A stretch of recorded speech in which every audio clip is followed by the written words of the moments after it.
These are people who can bridge gaps between fields, and or to use a kind of euphemism, they connect the dots. And a lot of really great innovation comes from bringing together seemingly diverse or distinct bodies of knowledge. Hi, I'm James Taylor, business creativity and innovation keynote speaker, and this is The Creative Life, a show dedicated to you, the creative. If you're looking for motivation, inspiration, and advice while at home, at work, or on your daily commute, then this show is for you. Each episode brings you a successful creative, whether that's an author, musician, entrepreneur, performer, designer, or thought leader. They'll share with you their journey, their successes, their failures, their creative process, and much, much more. You'll find show notes for this episode, as well as free training on creativity, over at jamestaylor.me. Enjoy this episode. Hey there, it's James Taylor, and I'm delighted today to welcome onto the show Gary Pisano. Gary Pisano is one of the world's leading researchers in the fields of innovation, strategy, manufacturing, and competitiveness.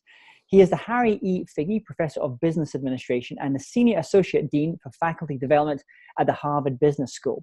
His latest book, Creative Construction, shows how large companies can construct a strategy, system, and culture of innovation that creates sustained growth. It's my great pleasure to have Gary with us today. So welcome, Gary. James, my pleasure to be with you. Thanks for having me. So share with everyone what's happening in your world just now.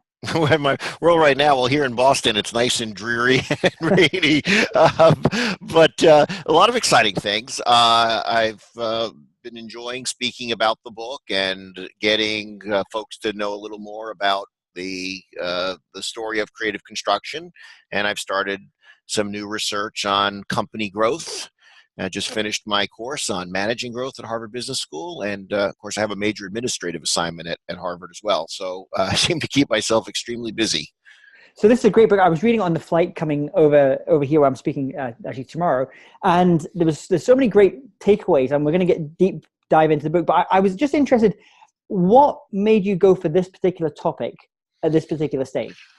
Really two things. To be honest, I had grown a little bit frustrated with some of the writing on innovation that essentially dismissed the capacity of larger enterprises to be transformative innovators. There was this mantra that had been created about, it's all about startups, and if you're a big company, you're vulnerable, you're a dinosaur, you're going to be disrupted. And, it is true, large companies do have challenges with innovation, and it is true startups are great. I'm a big fan of startups. I believe small can be beautiful. But as I began to reflect on my own experience and my research and others' research, what I concluded is big didn't have to be ugly. So I think the first thing is I really felt this need to get this story out there and this message for these larger companies. And remember, larger companies spend 80% of the world's research and development is spent by larger companies. I think they needed a path to navigate, and that's what I hope the book provided.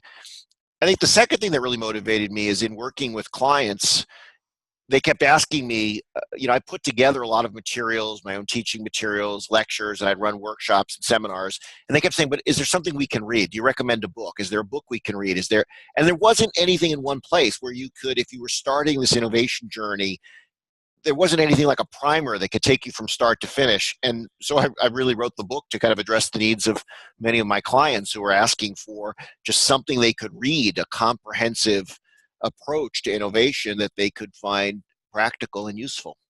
It's interesting, as you mentioned this, you talk in the book about this catch-22 situation that innovation spawns growth, and growth by definition leads to scale, but that scale seems to make the task of innovation more difficult. We had Eric Ries on the show a while ago for Lean Startup, and obviously that was a huge influence for a lot of entrepreneurs, startups, and a lot of larger companies. We also we need to be more like Lean Startup. But I was speaking to him the other day. He was doing some work with, I think it was GE, and they asked him to come in to take this Lean Startup methodology and to put it into big business, and he was going to write a book on the back of it. And he said the thing that it completely flipped his head was he thought he was going to teach these big companies how to do innovation and Lean Startup methodology. And actually said what he found was more important. It was actually what big companies can teach small startups about innovation more than the other way around. So as you were kind of you're writing this book, um, what do you think? What holds so many of these companies back? These larger companies back? Why do they start to, like you mentioned, a muscle? Like the muscle becomes weak. Why does that muscle, that innovation muscle, start to get weak after a while? Well, I think there's a few things that can break in the process of growth, and so one is they can lose sight of really, I think, the fundamentals of strategy around having to set priorities of how much, because there's a challenge for if you're a large company or you're a growing company, you're larger or growing because your existing business is doing well or has done well, and so they can lose sight of the fact of just the need to balance their resource allocation to invest in today's business versus other opportunities. Um, the second thing that happens is their systems can start to get overly complex, but also they start to become refined and evolve for the kinds of innovation that support their existing business, their routine innovation. And those systems don't work for more transformational innovation. But I think the thing that what I found breaks first is actually culture. So as I think about it, the book really says there's three elements of an organization's innovative capacity. It's strategy, systems, and culture. And if I had to reflect, I think it's culture that ends up breaking first. They lose the delicate balance of behaviors that you need to really be an innovative enterprise. And so even when they get the strategy right and they have the system, they lose the culture. And I love the fact the way that you shaped the book with those three acts, where you talk about strategy, systems, culture. I think it was a really great way of just outlining the book. So if we kind of flip it around, you mentioned the culture part first. You and I were talking before we started about, I know you're going to be speaking in Edinburgh soon. And one of the things that you mentioned in the book is, I think it was Amy Edmondson talks about psychological safety. You mentioned Amy's work. Yeah. And this idea of being, you say like being psychological safety, but brutally candid. And I'm reminded in the Enlightenment period in Edinburgh, they had a phrase for it, like Adam Smith and all these great, and James Hutton, they called it flyting, which is the ritual abuse of your opponent by verbal violence. Basically, it means wow. So it's done in a context of you need a certain level of intimacy or trust, because these are peers that are essentially critiquing each other's work. It's being done in quite a forceful way, but there is a psychological safety. So I'd be interested because I think that's a really hard thing in large organizations, getting that culture piece. So what should we be thinking about in terms of trying to get that innovative culture? Yeah, and it's the delicate balance. The point I try to make is, so for instance, I'm a big fan of Amy's work on psychological safety, and she and I have her office is right down the hall from mine, and we've worked together. As I point out in the book. But what it also occurred to me is that in these environments which are psychologically safe, where people can speak up, there's a tougher side to them where there is, and I use the word brutal intentionally because I kind of want to shock people about it. And I don't mean brutal in a personal way, but when folks can speak up, if you can speak up, then others can speak up to you. And when others can critique you, in abstract, it's all great to get feedback and it'll make me better, but let's face it, reality is we're humans and we hold our ideas near and dear to us. In fact, I wouldn't want somebody in an organization who wasn't passionate about their ideas. So getting tough, candid feedback is, I think, fairly brutal on the individually. I think it wears people out, and I point out in the book, as an academic, I go around giving seminars. And I get that would you call it flighting? I've experienced that. As academic flighting. Yeah, it makes my work better, absolutely. But it kind of leaves you exhausted. And there's other paradoxes as well of innovative cultures. We talk a lot about, yes, you need a tolerance for failure, and it's almost become a cliche. Okay, we need a tolerance for failure. Let's celebrate failure. And it makes it all sound so great and wonderful. But if you go into innovative organizations, while they tolerate failure, they don't tolerate incompetence. And these are tough places to work. If you are not up to the task, you're dismissed from the organization, or you're not promoted, you're not financially rewarded. They don't keep around players they don't perceive as really strong and contributing. And you kind of need those together. If you're going to have a tolerance for failure, you better make sure you've got really great people who are taking thoughtful risks. As I point out, there's a big difference between a thoughtful risk. You tried something that was new and potentially really worthwhile to do, but you just ventured into some territory that was, nature got the best of you, or biology got the best of you, or physics got the best of you, and the idea didn't work. That's different from I wrote sloppy code, okay, or I did a bad design. You don't learn anything from writing sloppy code or engaging in bad design or cutting corners. There's no reason to celebrate that. That's just failure. That's incompetence. And so you want to learn from failures. It's got to be a certain type of failure, but you need really strong people. The willingness to experiment, absolutely great, but you also need to be super disciplined. You can't be an organization that says, okay, let's keep experimenting, but you never kill things. And again, it's tough because you got to kill people's favorite projects. Collaboration is another one of those paradoxes. People talk a lot about collaboration. It all sounds wonderful. We're going to work together, and I'm all for it. I think it's very, very important part of innovative cultures, but it doesn't mean you don't have personal accountability. And people have to be willing to stand up, make the decision, say this is my decision for better or for worse, and you've got to and hold me accountable for it. And again, there's this side of these innovative cultures that I think we've gravitated toward what I call the ice cream side of the equation. It's all sweet and wonderful, tolerance for failure, willingness to experiment, psychologically safe, collaborative, flat. But there's this harder side, which I think is less palatable for many people, which is, but there's going to be high standards. There's intolerance for incompetence. There's going to be discipline in our experimentation. We're going to hold people personally accountable for their decisions. We're going to be, and we're going to have strong leadership. Leaders are going to set strong direction.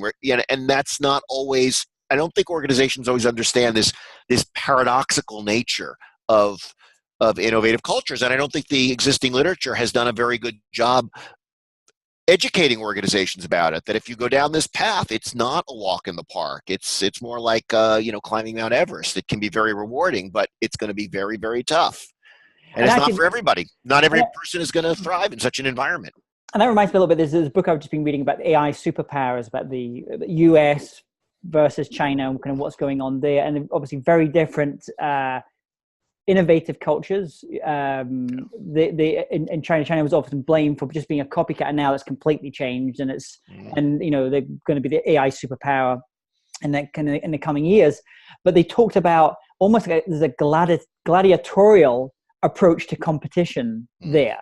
And it's interesting because I even noticed that living in the States, where even states big as it is, there was a difference between working with clients on the East Coast, where you are, and then when I lived in California, when you had a very different kind of culture about innovation. And you mentioned like Ed Catmull in the book, and it gives a quote in the book as well.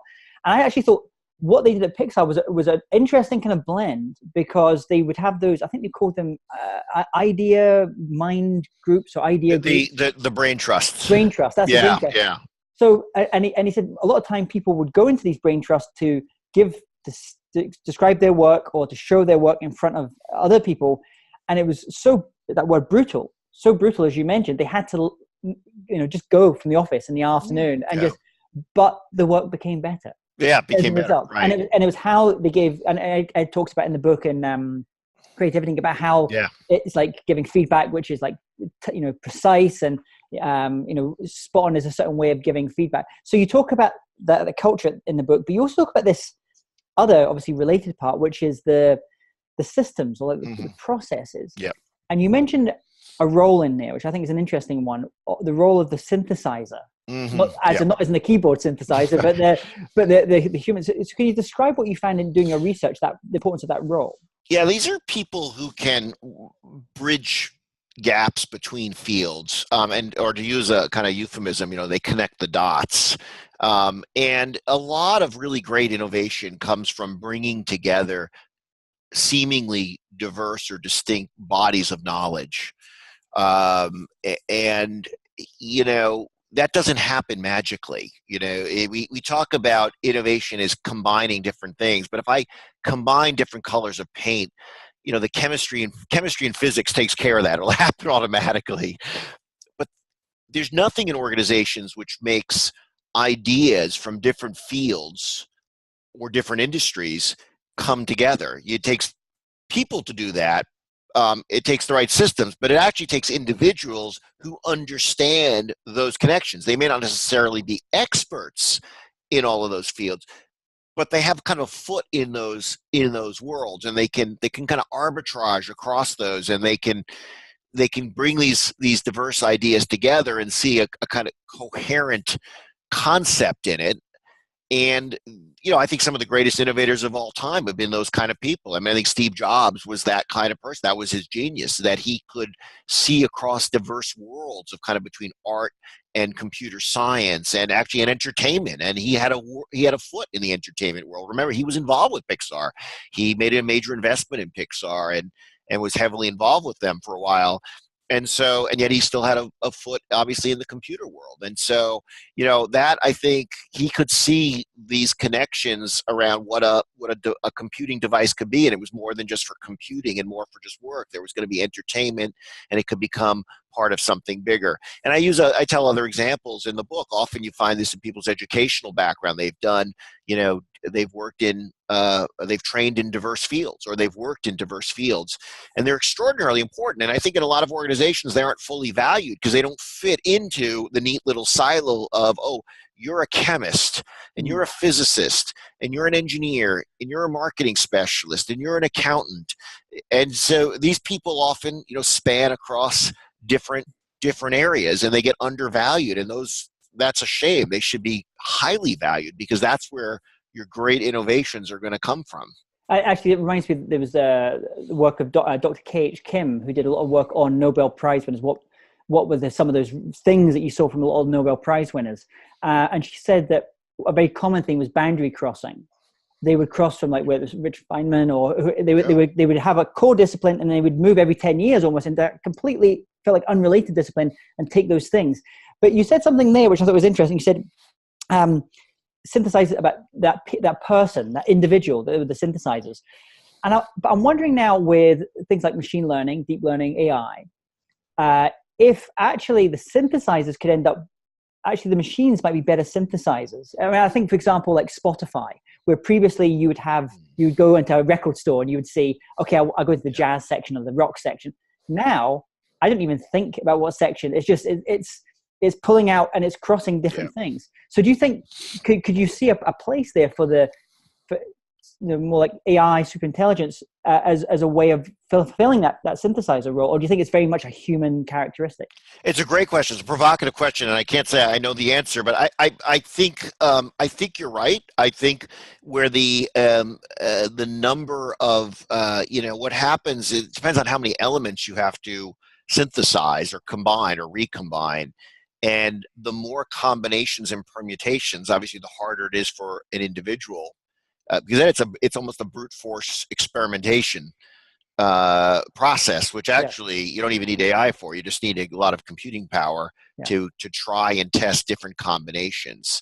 And so, and a lot of intuition is about connecting those dots. So, it could be that it could replace that long term, or it could just be a great aid to it in the short term to guide you and get you to see connections in technical components or pieces of a system that an individual might have missed.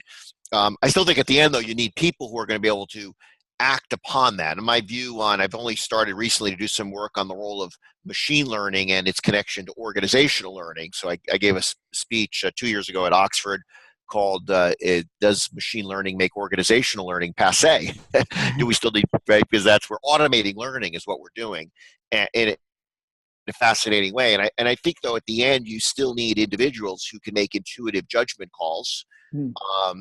And to be able to, because these systems aren't always right, and sometimes they guide you in strange ways. And so you need individuals who can think and engage, be kind of a partner with the system. So I think those tools are fascinating, and they're potentially can augment what we do around innovation. I'm not sure if it will ever replace it, or so it's a little bit like when you get on a plane, like coming up flying where I flew today, this week, it was an Airbus A380. And as I look around and see the panels on the plane, they use generative design. So they've just told the AI, this is what we need it to do. This is the thing. It needs to be bear this much weight. It needs to weigh this much. It needs to be this size. It needs to use these types of materials. Go.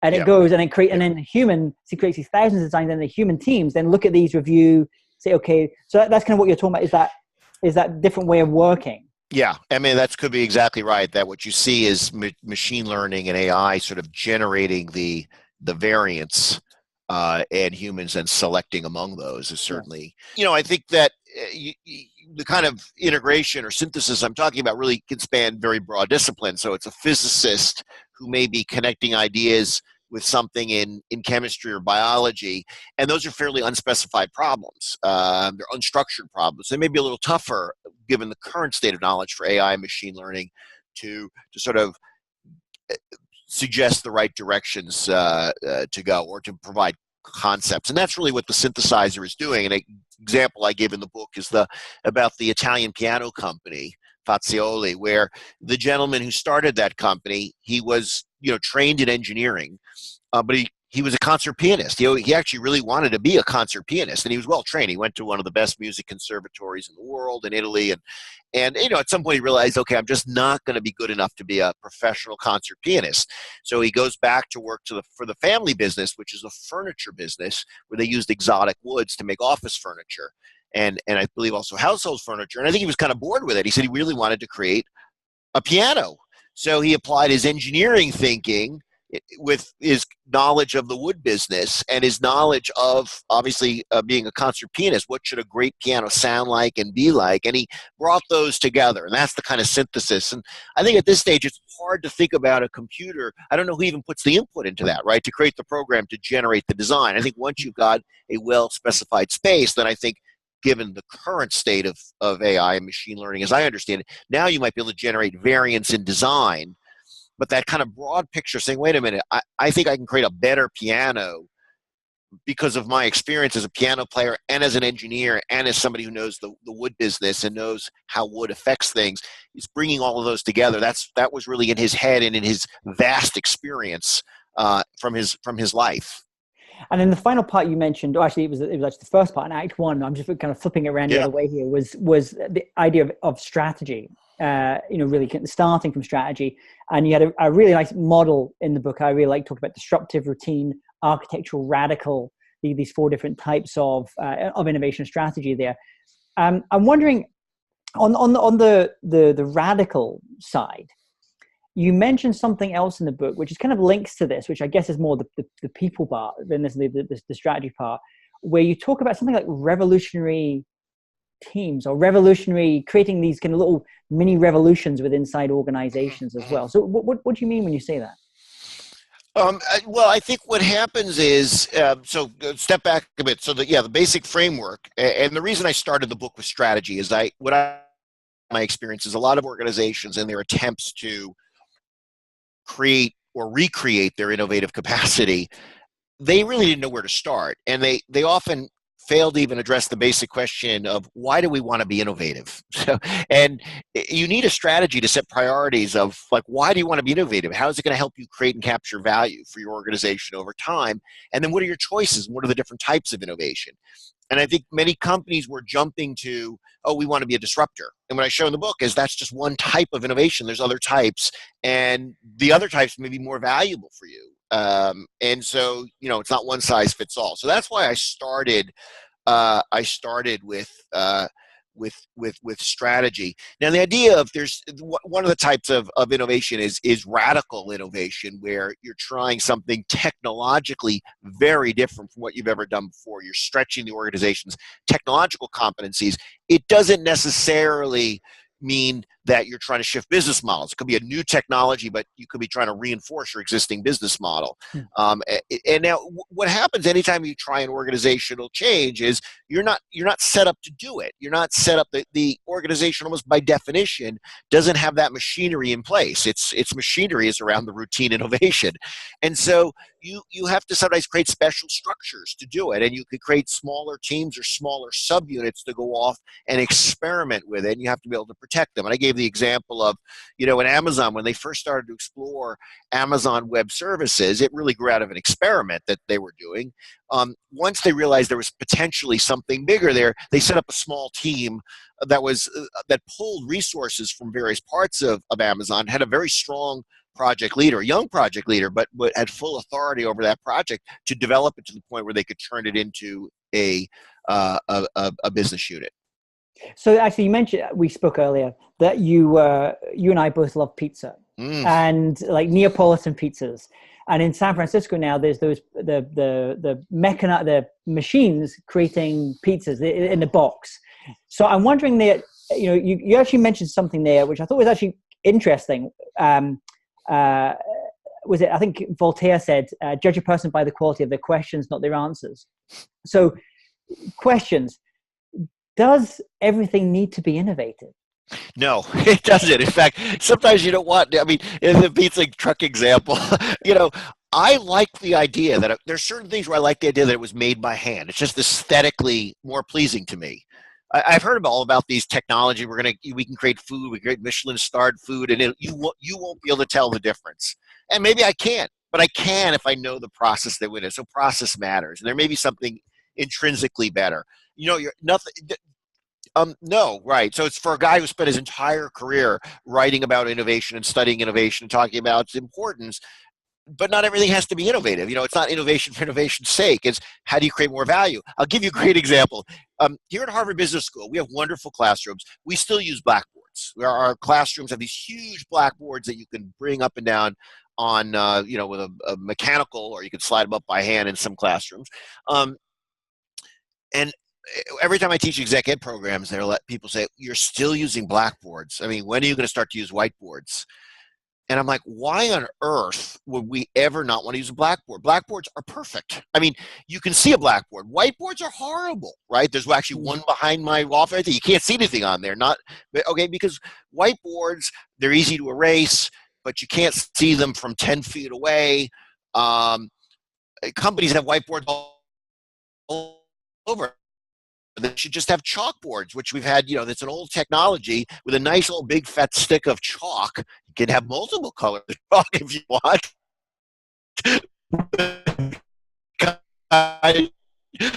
You know, my kids ride off the sidewalk with. It's old technology. It's fit for purpose, be innovative. And I do think companies would ban strategies about what really needs to be innovative and what doesn't need to be.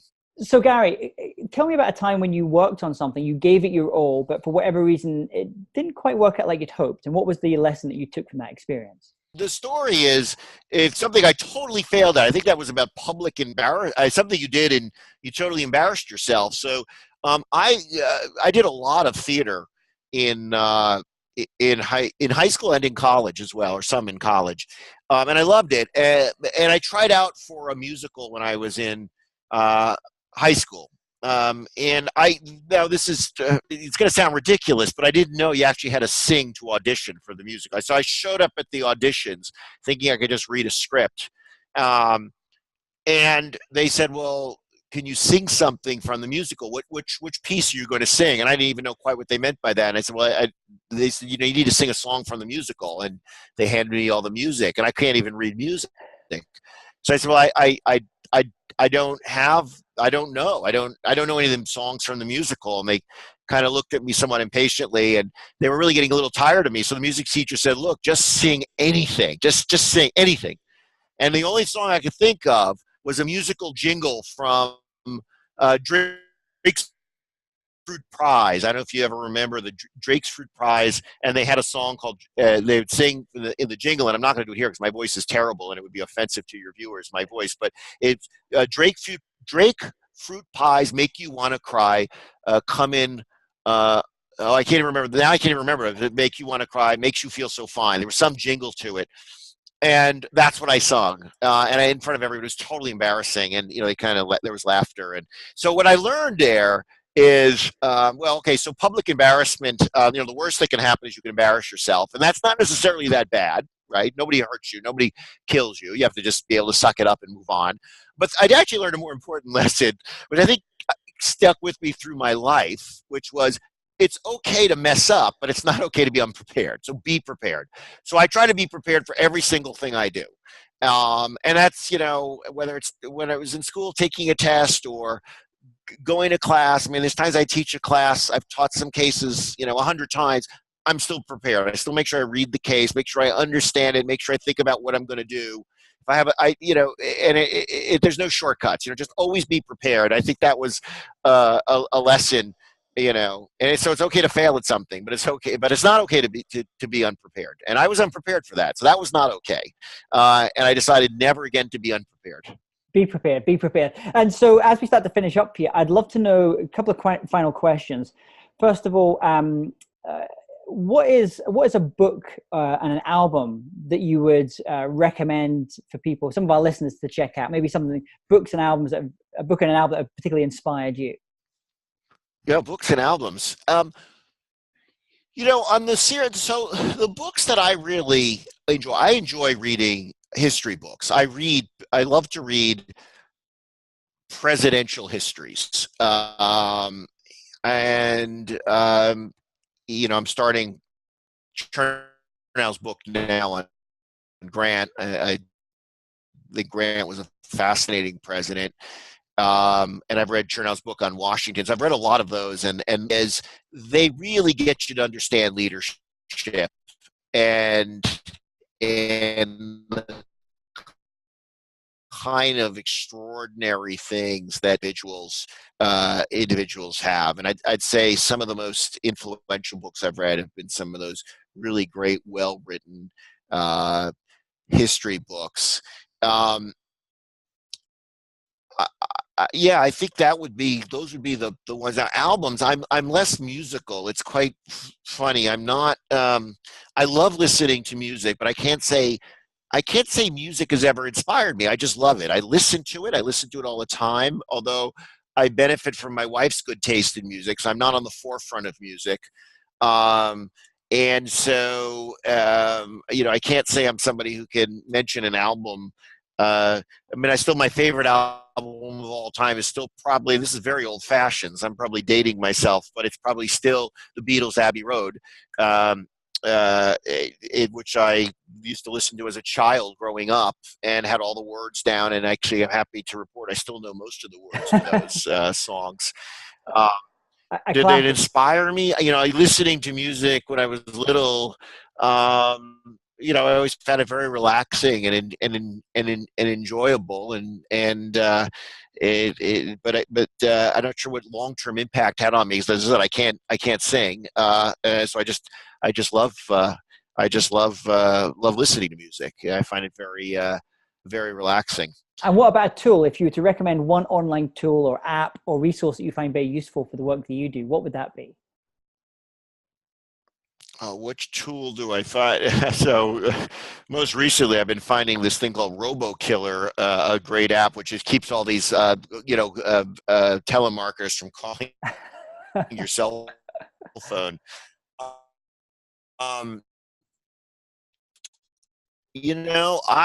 I so you're going to laugh at this. The Waze, I can't go anywhere without Waze. I think Waze, I have to go to places. By the way, I love driving places. I'm not a big fan of ride sharing. My car is like my moving briefcase. There's all my stuff's in my car. I get my workout bag in there. I keep the kids, toys and sports equipment in there. And so that's like people talk about in the future, folks aren't going to have cars. They're just going to ride share. I think I'm going to always have my own car because I just want to keep all my stuff in there. So I drive everywhere, and so I love Waze. So Waze keeps you, and I have terrible sense of direction. So if there's a way to get lost, I will get lost. So I'd have to say Waze has been a really important app for me. I love the fact, though, that you can put I know you have a home in Italy and a big fan of Italian food. I love the Slow Foods Guide to Italian food. Do you know the Slow Foods Guide? I do. The Slow Food Society is that, right? And so their guide is great because I find their restaurants I've never been wrong on the Slow Foods Guide. But it's a big book. If it's like this thick, right? And they come out with a new one every year. So you can get it on an app now. And so that's on my phone at all times when I'm in Italy, and I could, wherever city I'm in, those are the restaurants I go to, and it's like, which ones are near you? So I have to say that's one of the more enjoyable apps in my life as well. I'm a big food fan. I guess OpenTable as well is one I use quite a bit here to make reservations for restaurants. And a final question for you. Let's imagine you woke up tomorrow morning and you have to start from scratch. So you have all the knowledge, all the skills that you've acquired over the years, but no one knows you. You know no one. You have to restart. What would you do? How would you restart? I love my job so much that I'd want to do that. So I really feel blessed to have this job. And I know a lot of people have, they could probably come with a much more creative answer about something completely new, but I feel really lucky that um, I'm really privileged to get a chance to work with great colleagues. I've got great students. I love what I do. And if I'm ever bored in my job, it's my fault. It's nobody else's fault. And I can explore all sorts of new questions, particularly at this stage in my career. I can really try things, and that maybe when you're first starting out your career you can't do it, it's too risky. And so I think if I had to start all over again, I'd figure out how to start all over again here. And I guess what I would just keep doing is more confidence to go after even bigger questions, and tackle harder problems. um, I often reflect back on my career and how I wound up doing what I did, and were there choices I ever would have made differently along the way. And I think I wasn't making rational choices as I went. I was just kind of feeling my way along. But I think I wound up in a really good place in lots of ways, and really loving the institution I'm at, loving the work I get to do. Sure, do I wish there was less bureaucracy in my work? And I'm in an academic setting. Of course, we all wish for less bureaucracy and more time to spend thinking and creating. But by and large, I have a lot of freedom to work on what I want to work on, and I love that. So I guess if I had to start all over again, this is exactly what I would do. Now, if you said to me, I can't do this job, it's more challenging knowing what I do. There's things I would do, but I'm not qualified to do them. So I would have been a biologist. I would have gone into biology. I love biology. And if there was a turn I ever made in my career early on in the early 80s when I was at Yale, I was intrigued by biology. And I remember thinking of taking a course in molecular biology and biochemistry. And that was at the beginning of the biotech revolution, right? So I do wonder if that was a fork in the road I was going to take. Should that have been, what would have happened had I taken that course? Would I be doing something totally different? That was an interesting fork in the road. But I made this choice, and I feel very fortunate. And we're just talking about boundary crosses there. Maybe that's the next boundary that you cross, going from the world of business into the world of biochemistry. Who knows? You might be some new discoveries around that. Absolutely. You never know. So where's the best place for people to go and find out about the book and about your other writing and your other work? Absolutely. So I have a fairly active, I try to keep very up to date, my website at gpisano.com. So the book is there, information's there. I post all my blogs there, all my publications. When new materials come out, I put them there. So that's a great place for people to go visit. On Twitter, you can find me at MotoGP61 is my handle, and so I will tweet about whenever I have a new article coming out or new piece of work. But really, my website gpisano.com is probably one of the best ways to keep in touch with what I'm up to. And I hope if people buy the book, they'll send me their thoughts on whether they like it. I learn a lot from people's perspective on these things. Well, Gary, thanks so much for coming on today, sharing all about your creative life. Great book. I really enjoyed reading it, and I highly encourage everyone to go and check it out. Thanks for coming on the show today, Gary. Thank you. It was my pleasure. It was good. Fun time. Fun conversation. If you're interested in living a more creative life, then I'd love to invite you to join me as I share some of the most successful strategies and techniques that high-performing creatives use. I put them all together in a free downloadable ebook that you can get by going to jamestaylor.me. That's jamestaylor.me to get your free downloadable ebook on creativity.